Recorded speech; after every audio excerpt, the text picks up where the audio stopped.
Hey, what up YouTube? It's your boy Mag, and I'm coming at you with another video this week about some changes that are going on.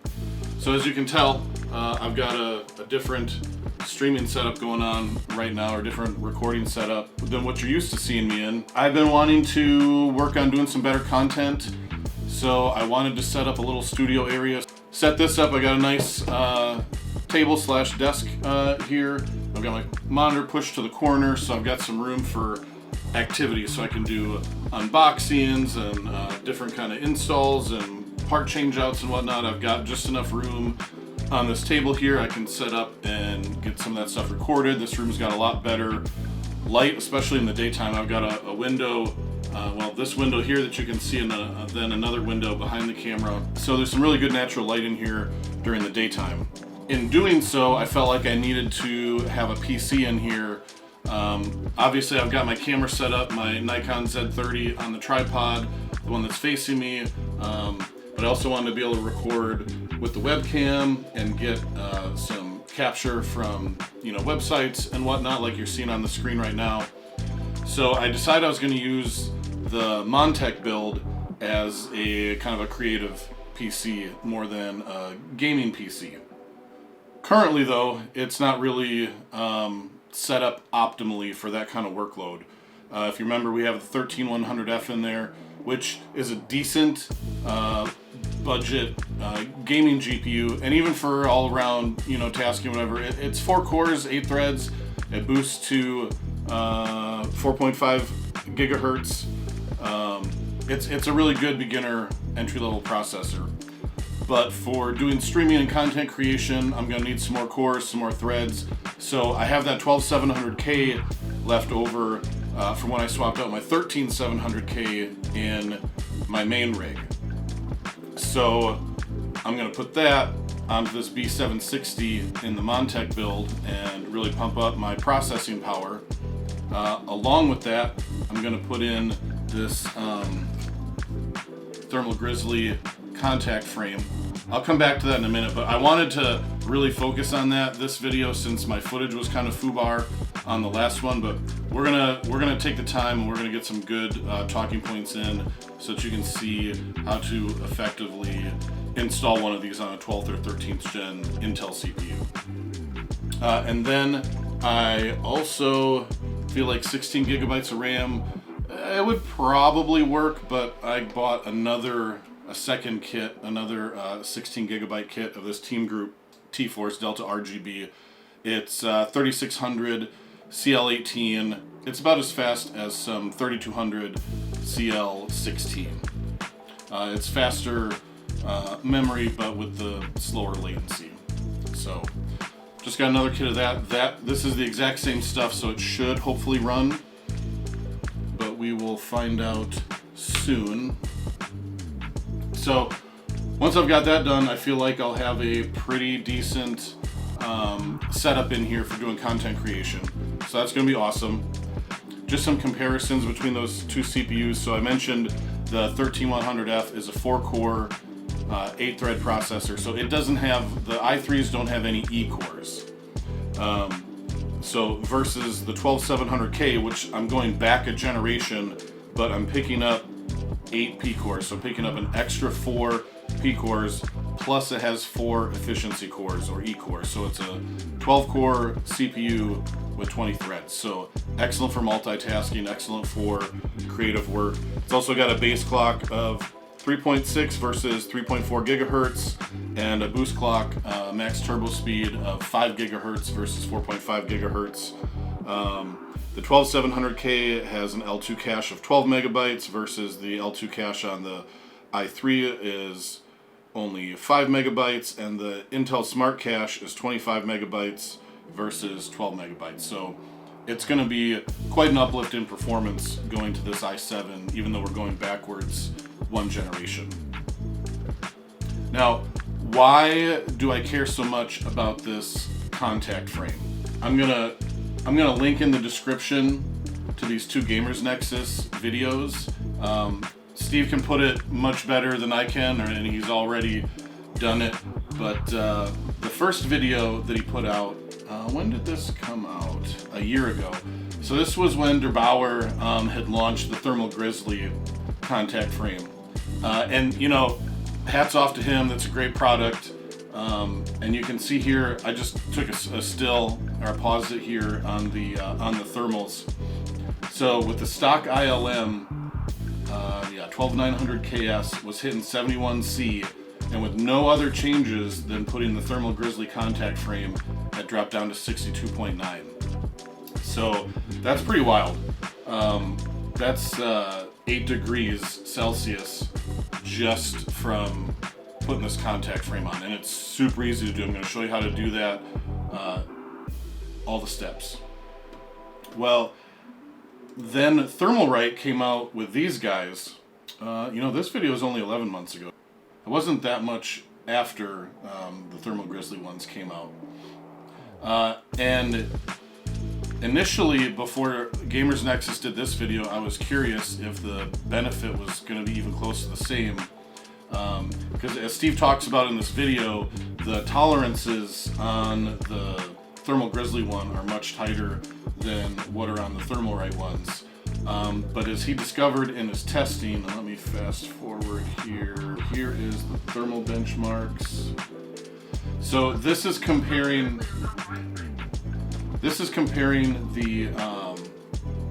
the blue is the stock Intel system, red is Thermal Grizzly, and the yellowish orangish color is Thermalright.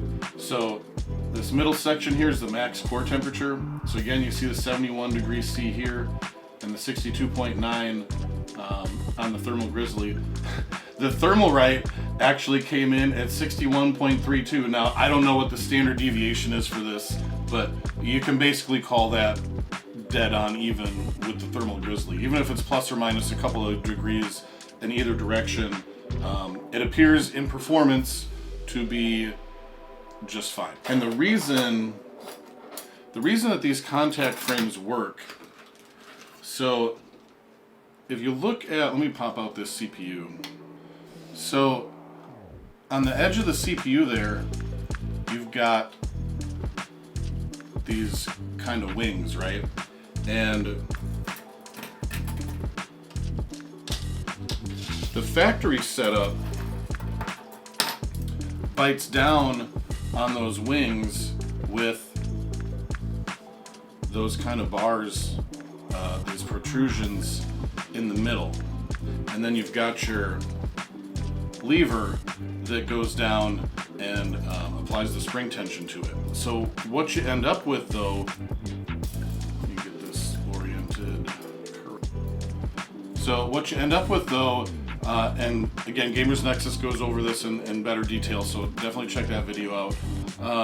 What happens is you get uneven pressure. You get more pressure in the middle than you do at the ends, and the left side, the RAM side in particular, has uneven distribution of pressure. Well, that's actually led to some people having some memory compatibility issues or some memory performance issues. So if you've got a 12th or a 13th gen Intel CPU and you've had some difficulty running certain speeds of memory, one of these contact frames could very well sort you out. Now, I'm not going to guarantee that it does or anything like that, but I have heard from several people in my Facebook group that just by putting a contact frame on, they were able to run RAM that they weren't able to run before. So you get better temperatures and possibly better memory performance for $10. I bought my first one on Prime Day, well, I guess it was a week ago now, for $879, and then I realized, oh man, I'm going to have this 12700K left over. I better buy another one because surely I'll use it somewhere. But Prime Day was done, and so my second one cost $1090, and that was just a few days ago. And you can see now it's $1059. So the price on this Thermalright one is very fluid, and I don't know, maybe if they start selling more, the price will go up. You know, supply and demand, I have no idea, but right now, 10, 11, 12 bucks, easily worth it. So check out the links for the videos, to the Gamers Nexus videos in the description. And without further ado, let's get into it.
first thing I've got to do is get the cooler off of here.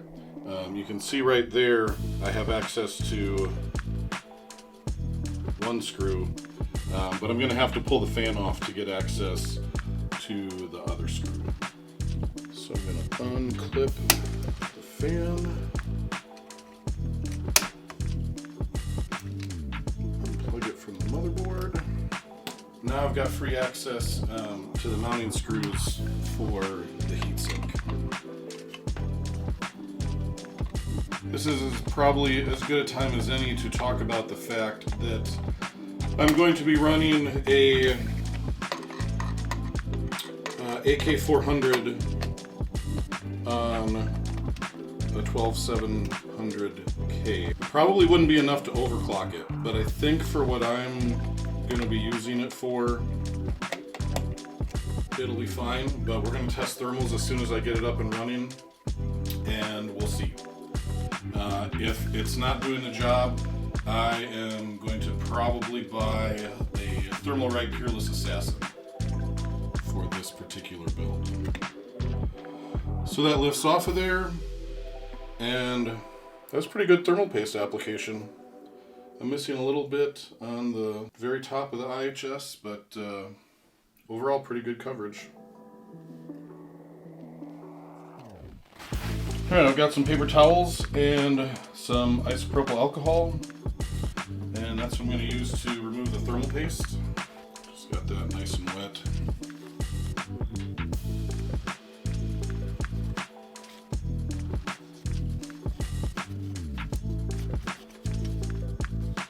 I can't lift the bracket up off of the ILM with the bracket on there, so I am going to have to remove the bracket.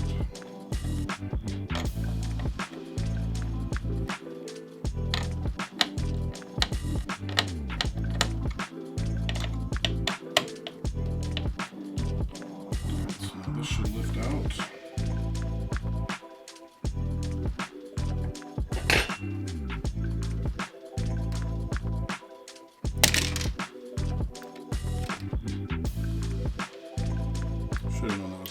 I don't know why I thought I could keep those there, but obviously I cannot. Alright, so now is where this guy comes in. So this is the included tool that the Thermalright kit gives you. Now these were so very loose on my other build. Yeah, it takes no pressure to turn those things. Just loosen right up.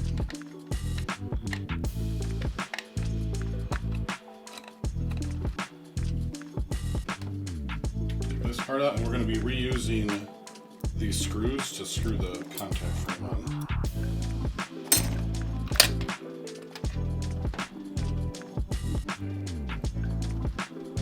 Okay, now we're going to swap the CPU, so I'm just going to pull this guy out.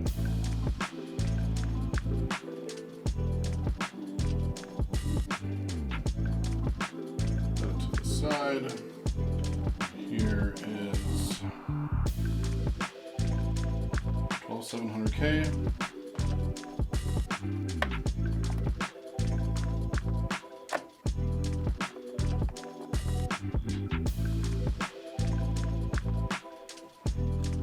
Okay, so this is going to get installed with the LGA 1700 facing the bottom of the case. It's going to line up with those holes, and it really kind of it fits real tight, or not tight, but it settles pretty much into the correct spot. It's not hard to get that in there. Just drop them in the hole. Yeah, they just go right in. Okay, now what you want to do is only tighten one corner, just like a thread or two, and go caddy corner,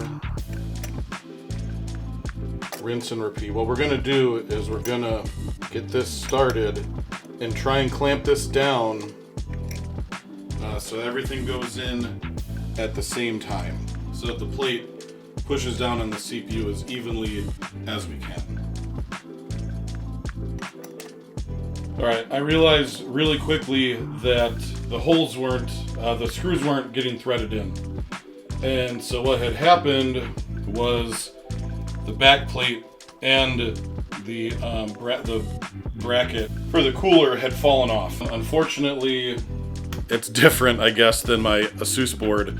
The back plate did not. I did everything with it flat, and the back plate didn't come off. My mounting bracket for my AIO didn't come off. Everything just stayed where it was and went together magically. So Murphy's Law, of course, if something's going to happen wrong, it's going to happen.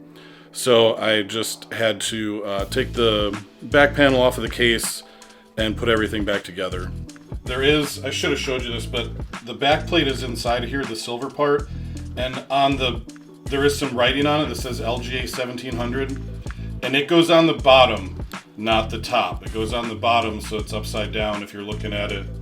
If the case is right side up and you're looking at it, the writing is upside down. I've got that situation sorted out, and I just used some Scotch tape here to hold the cooler bracket in place in the holes.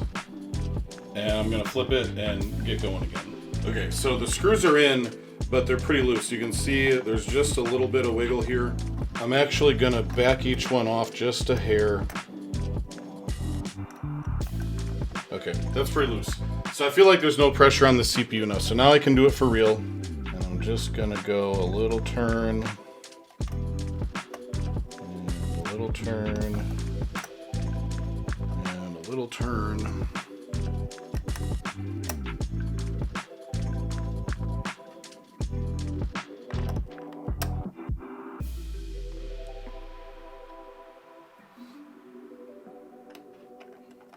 Okay, so these are now what I'm going to call finger tight, meaning if I, without using the handle here, I put that in there and I try and turn it with my fingers where I don't have a lot of grip, it doesn't turn anymore. Do a catty corner here, that one's got some turn left in it.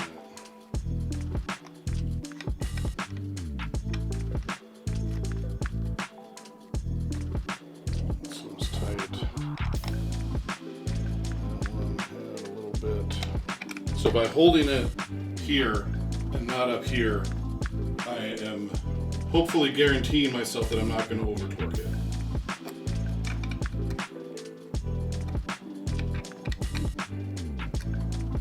No wiggle. That should be good to go. Now I'm going to just get my fingerprints off of there with some alcohol, and then apply thermal paste, and then the CPU cooler. Actually, no, I'm going to put the RAM in and then do that stuff. I may have to remove the graphics card. I think I got these loosened up enough. I'm not going to force it if it doesn't go, but really don't want to have to take the graphics card out. So those are all open.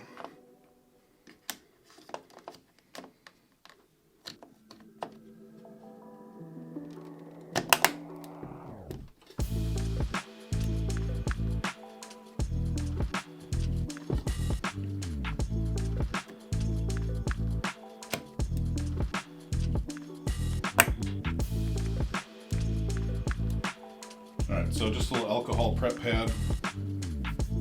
Just get my fingerprints off of there.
if you were yelling and screaming at me that, hey, you got it on the wrong way, well, I fixed it.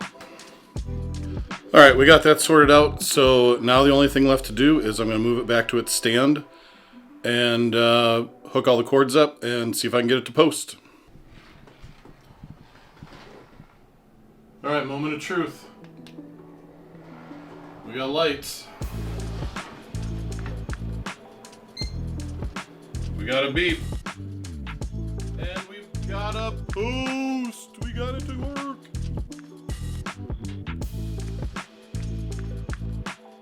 All right, so made it to the desktop. It did one restart and then went right to the desktop. But I'm gonna restart again and go into the BIOS and just make sure XMP is on and take a look at what's available with this chip. You can see everything there. I've got the most recent version of the BIOS on there. That's F11. You can see all 4 sticks of RAM, and you can see that they are running at 3600 and XMP, profile 1. CPU fan is spinning. The case fans are of their own mind. CPU temp at idle in the BIOS is 27. That's excellent. So yeah, there's not really anything available in here for me. It's not an overclocking board. I don't get to choose any OC settings or anything, but that's okay. That's pretty much what I expected. All right, so after I got the system to post, had a couple updates to install. There was an Intel driver package that had to get installed for the new CPU. So I went ahead and ran Cinebench R23, and I looked up the previous number that I had hit for this in my main system when it was in there, and it was 22,000 and some change. And here you can see I hit 19,529. So I dropped about 3,000 points. But I also only hit 4.7 gigahertz. Yeah, it was 4.7 gigahertz during the test. And that's going to be a limitation from this motherboard not being a Z board. It's a B series board, so I can't enable any of the AI overclocking like I could on the Z690 when I did the 13700K. So this is just running at kind of bare bones stats, but 19,000 is pretty good. 19,000 is about what an overclocked 13600K is gonna do in this. So all in all, I'm pretty happy with it. I got 1,879 points in the single core test, which is just under. It's about 100 points less than what the 13700K got in the single core test. So pretty happy with this. I don't really have anything to tweak to run it again, so I'm just going to run it the one time. And I went ahead and ran Time Spy just for the CPU score, and I got 15,584. So I felt like that was pretty good as well. Unfortunately, you can't, well, you can compare online, but, get where I'm going here. The top of this leaderboard is all 1080 Ti's in SLI. I think it's still, yeah, look, Kingpin is in the top 3 spots. I'm just curious though, if I go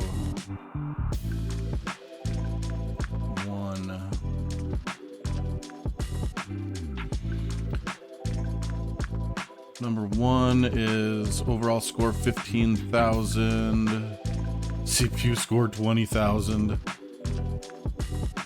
So it looks like 13 to 15,000.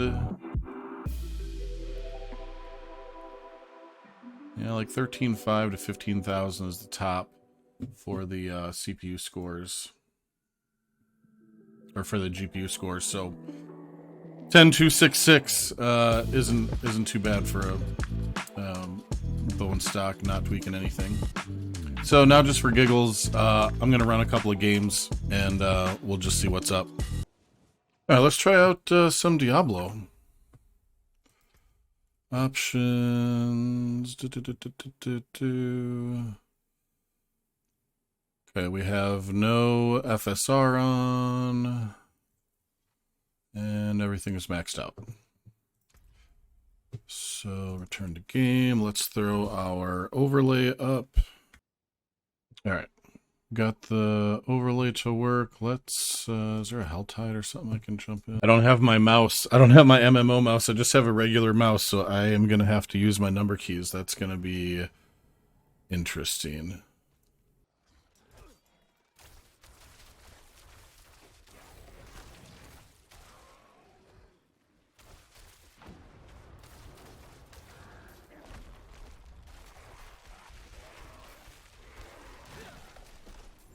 Also, I haven't played this game in a couple of weeks.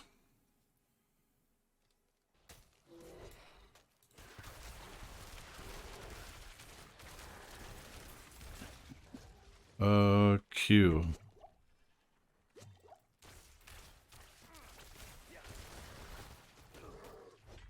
I need time to prepare that.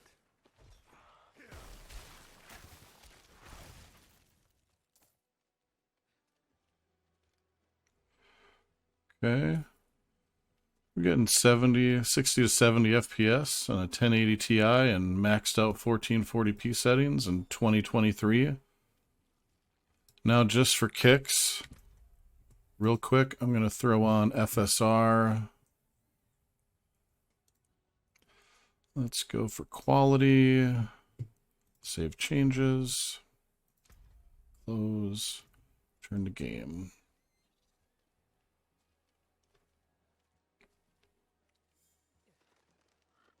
That was interesting. It's like it took it a minute to figure it out.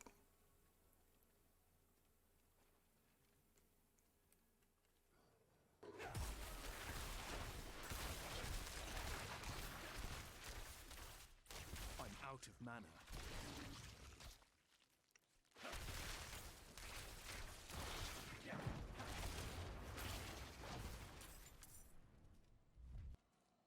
So it looks like we're hitting up into the mid 80s with FSR on quality. If I remember right, that was about what I was getting in Diablo before. I think we are definitely GPU limited there. No CPU limitation at all. Be curious to see. I have to go back through that footage again, of course, but see what we're getting in Call of Duty. Call of Duty Modern Warfare 2 definitely is kind of a CPU heavy game. It's also more optimized for AMD cards, and it's also not really. Every time they drop a patch or a new season, it seems like they break something. A lot of people have been complaining about game performance since the last update.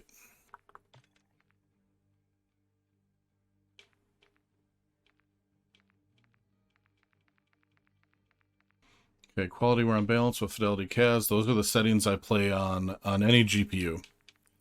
I just put it on the balanced preset and let her rip with fidelity CAS. But I'm going to let the shaders load up real quick here.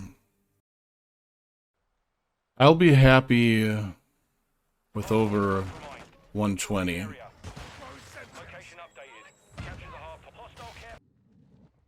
I am not getting 120, but 70 doesn't look bad. Straight up.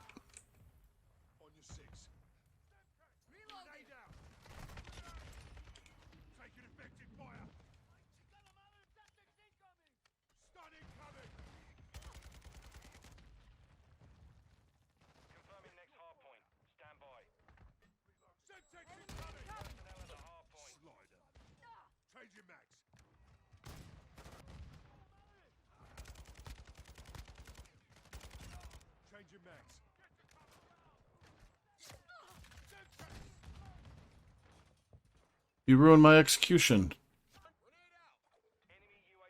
Alright, let's try FSR.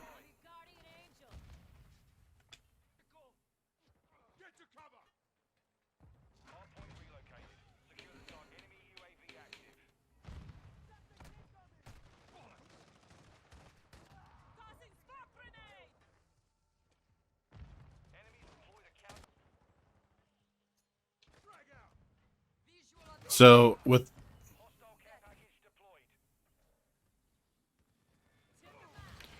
FSR on, it's not like frame generation.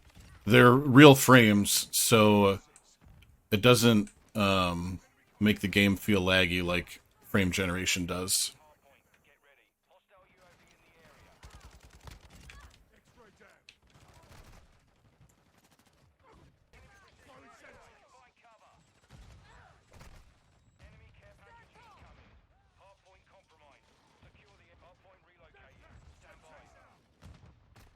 Oh my god.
Okay, so real quick, here's what we got coming up in the near future.